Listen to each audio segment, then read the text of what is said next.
बोलो। ओम भूर्भुवस्वः तत्सवितुर्वरेण्यं भर्गो देवस्य धीमहि धियो यो नः प्रचोदयात्। ओम विश्वानि देव सवितर्दुरितानि परासुव यद्भद्रं तन्न आसुव। ओम असतो मा सद्गमय तमसो मा ज्योतिर्गमय मृत्यो मा मृतं गमय। ओम शांति शांति शांति। कुछ वेद मंत्रों का पाठ किया। वेद जो परमात्मा का दिया हुआ ज्ञान है, सारे संसार की धर्म पुस्तक वेद है, क्योंकि परमात्मा ने सारा ज्ञान, पूर्ण ज्ञान वेद में ही दे दिया, जो हमेशा सार्वभौमिक है, सार्वकालिक है। तो जब तक हम वेद को नहीं जान पाएंगे, तब तक हमें सही परमात्मा का ना तो ज्ञान होगा, ना धर्म का ज्ञान होगा। तो संक्षेप में मैं बताना चाहता हूँ कि पंच महायज्ञ धर्म के रूप में वेद में प्रतिपादित किए गए हैं। इसमें पहला यज्ञ, महायज्ञ बोलते हैं उसको, ब्रह्म यज्ञ के नाम से है। ब्रह्म यानी परमात्मा को जानना, उसके दिए हुए ज्ञान वेद को जानना ब्रह्म ज्ञान कहलाता है, ब्रह्म यज्ञ कहलाता है।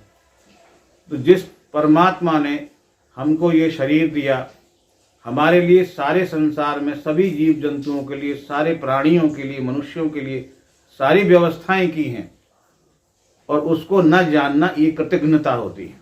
तो सर्वप्रथम हमारा पहला धर्म है कि हम प्रातः सायं ब्रह्म यज्ञ करें, उस परमात्मा का चिंतन करें जिसने हमारे लिए सारी व्यवस्थाएं की हैं, और उसके प्रमुख नाम ओम का ध्यान करें, गौणिक और संबंधवाचक नामों का ध्यान करें, उसकी स्तुति अर्थात प्रशंसा करें। प्रशंसा करने के लिए पूरा संसार के सारे पदार्थ हैं, हम जिस पदार्थ को भी लेने, अपने शरीर से लेकर सारी वस्तुओं को जो परमात्मा ने हमें दी हैं, कितनी प्रशंसा उसकी कर सकते हैं, जो कभी भी अनंत है, कभी हम उसको पूरा नहीं कर सकते, लेकिन करना चाहिए। यही परमात्मा के प्रति हमारी श्रद्धा और विश्वास को उत्पन्न करेगा और हमारे ज्ञान का वर्धन करेगा। उसको धन्यवाद प्रतिक्षण देना चाहिए कि हम जो भी आनंद लेते हैं वो परमात्मा ही का दिया हुआ है और किसी का भी नहीं। तो वेद की आज्ञा है कि परमात्मा के स्थान पर किसी और का ध्यान नहीं करना चाहिए। वैसे आप और ध्यान करें, लेकिन परमात्मा के स्थान पर किसी का भी ध्यान नहीं होना चाहिए, केवल उस परम पिता परमात्मा का। यही ब्रह्म यज्ञ है। दूसरा आता है देव यज्ञ। देव यज्ञ के माध्यम से ही हमको पूजा उपासना करनी चाहिए। देव यज्ञ अग्नि के माध्यम से किया जाता है, जिसको हवन बोलते हैं, और इतना वैज्ञानिक ये साधन है पूरे संसार के देवताओं को भोग लगाने का। अब देवताओं की परिभाषा क्या है? परमात्मा देवताओं को निर्माण करने वाला है, जो हमारा जीवन चलाते हैं। पंच महाभूत अग्नि जल वायु पृथ्वी आकाश, ये सब इनसे ही हमारा शरीर बना है, इनसे ही पूरा संसार बना है, और प्रतिक्षण हमारा जीवन भी इनसे ही चलता है। यही देवता हैं जो हमको जीवन देते हैं, और देवताओं की यही परिभाषा है, जो हमको सुख देते हैं, जो हमको जीवन देते हैं, वही देवता है। तो इसमें सूर्य भी आ जाता है, इसमें चंद्र भी आ जाता है, और अग्नि जलवायु पृथ्वी आकाश सब है ही, और औषधियाँ, वनस्पतियाँ, और जो भी जीव जंतु प्राणी हमको सुख देते हैं, सब देवता की श्रेणी में आते हैं। इन सबका कल्याण देव यज्ञ के माध्यम से होता है।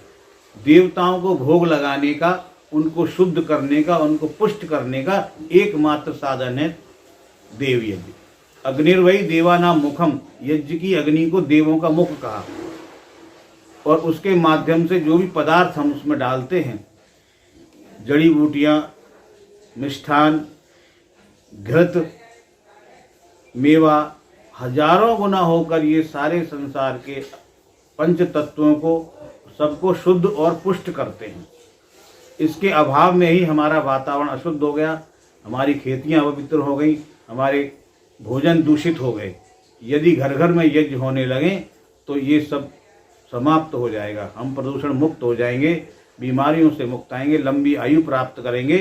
ये परमात्मा का दिया हुआ विधान है, जिसको आज भूल गए और उसके स्थान पर कुछ कुछ चलाने लगे, जिसका प्रभाव उल्टा ही होता है। वो आप विचार करेंगे तो आपकी समझ में आ जाएगा। तीसरा यज्ञ है पंचमहायज्ञों में पितृयज्ञ। पितृयज्ञ की सीधी सी बात है कि श्राद्ध और तर्पण नित्य करने का कर्म है। श्राद्ध और तर्पण नित्य करने का कर्म है। श्राद्ध की परिभाषा क्या है वैदिक? नित्य। पितरों का, पितर कहते हैं जीवित माता पिता को। पितर मरे हुए को नहीं कहते, मरे हुए तो भूत हो जाते हैं। तो जीवित माता पिता को पितर बोलते हैं। वेद का मंत्र आता है, जब मरने के बाद एक प्रार्थना की जाती है वेद मंत्र के द्वारा। तो जो पितर ज्ञान पूर्वक सत्य का प्रचार प्रसार करने वाले हों, जो नित्य यज्ञ आदि करने वाले हों, ऐसे धार्मिक व्यक्तियों के हे जीव तेरा जन्म हो, ये प्रार्थना उस जाने वाले जीव के लिए की जाती है। तो पितर शब्द जीवित माता पिता, वो भी युवक माता पिता के लिए है। बोलिए जी, सारा उल्टा कर दिया हमारे समाज में। तो नित्य पितर यानी माता पिता बुजुर्गों की नित्य श्रद्धा के साथ सेवा करना, ये श्राद्ध की परिभाषा है। ऐसे ही तर्पण, जीवित माता पिता बुजुर्गों को तृप्त रखना, अन्न से, वस्त्र से, सेवा से, शुश्रूषा से, ये तर्पण है। ये भी नित्य करने का कर्म है। अन्न समझ में आया, वस्त्र समझ में आया, सेवा समझ में आई। शुश्रूषा क्या है? शुश्रूषा बुजुर्गों के पास बैठना, उनकी सुनना और अपनी सुनाना। जब तक आप ये नहीं करेंगे, आप तीनों काम कर दें, अन्न दे दें, वस्त्र दे दें, सेवा कर लें, वो तृप्त नहीं हो सकते। तो ये तर्पण करना भी नित्य का कर्म है। इससे सिद्ध होता है कि जो किया जाता है श्राद्ध और तर्पण के नाम पर, वो ठीक नहीं है, वो निरर्थक है। सार्थक ये है। तो ये पितृयज्ञ होता है। उसके बाद अतिथि यज्ञ। अतिथि यज्ञ, अतिथि की परिभाषा है जो बिना तिथि के हमारे कल्याण के लिए, चले गए उन्हें भी याद, हमारे कल्याण के लिए हमारे दरवाजे पर आ जाएं। अतिथि बिना तिथि के हमारे कल्याण के लिए, हमारे शुभचिंतक हों, जो हमारे दरवाजे पर बिना बुलाए आ जाएं, वो हमारे अतिथि हैं। तो इसमें कोई भी साधु संत हो सकते हैं, ज्ञानवान, कोई भी आपके आसपास का कोई नेता हो सकता है, जो आपकी समस्या सुनकर आपके दरवाजे पर आ गया उसका निराकरण करने के लिए। आपके बच्चे का अध्यापक हो सकता है, जो आपके बच्चे की शिकायत लगाने आया है कि ये ठीक से काम नहीं कर रहा है, होमवर्क नहीं कर रहा है। क्यों आया? आपके भले के लिए आया। उनका मान सम्मान करना अतिथि यज्ञ कहलाता है हर प्रकार से। और पांचवा यज्ञ आता है बलवैश्य देव यज्ञ। जितने भी जीव जंतु परमात्मा ने संसार में बनाए हैं, वो सभी प्रकृति का सहयोग करते हैं, हमारा सहयोग करते हैं। कोई खेती में करता है, कोई किसी भी प्रकार अन्न सुख देते हैं, बड़ा आनंद देते हैं। पशु पक्षी हर तरह से आप विचार करें, किसी भी पशु पक्षी को ले लें, आप उनके काम को देखेंगे, वो परमात्मा की व्यवस्था में है। तो उनका सहयोग करना, जैसे हमारे यहाँ पुरानी प्रथा थी, गाय के लिए रोटी निकाली जाती थी, कुत्ते के लिए रोटी निकाली जाती थी, पक्षियों के लिए दाना डाला जाता था। फिर जो भी पशु पक्षी हमारे आसपास हों, उनका सहयोग कराना हमारा काम है। यानी परमात्मा के कार्य में सहयोग करना, ये बलवैश्य देव कहता है। तो ये पंच महायज्ञ हैं। देवताओं में जड़ देवता और चैतन्य देवता आते हैं। जड़ देवता सारे हैं, अग्नि, जल, वायु, पृथ्वी, आकाश, सूर्य, चंद्रमा, ये सब जड़, औषधियाँ, वनस्पतियाँ। तो इनको शुद्ध पवित्र रखना जड़ देवता का पूजा है। पूजा माने यथा योग्य व्यवहार, पूजा माने यथा योग्य व्यवहार है। तो ये जड़। और चैतन्य देवताओं में सबसे पहला मातृदेवो भव, दूसरा पितृदेवो भव, तीसरा आचार्य देवो भव। आचार्य यानी जिनसे भी हमें ज्ञान प्राप्त होता है, वो हमारे आचार्य हैं, वो हमारे गुरु हैं। तो उन सबका वो देवता हैं। और पांचवा अतिथि, जैसा मैंने बताया। और तो चौथा अतिथि हुआ। पांचवा देवता पत्नी के लिए पति देवता होता है, और पति के लिए पत्नी देवी है, क्योंकि दोनों एक दूसरे को सुख देते हैं। जो देता है वो देवता है।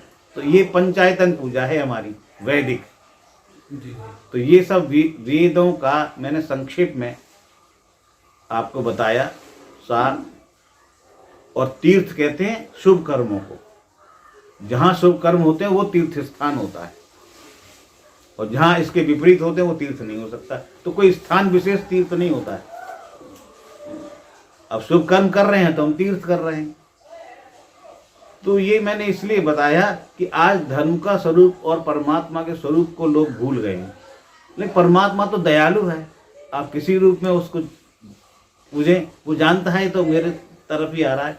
लेकिन परमात्मा ने जो हमको बुद्धि दी है उसका हम प्रयोग करके यार यथार्थ ज्ञान को लेके चलें तो बात कुछ और होगी, तो हमारा ज्ञान दिन पर दिन बढ़ता चला जाएगा।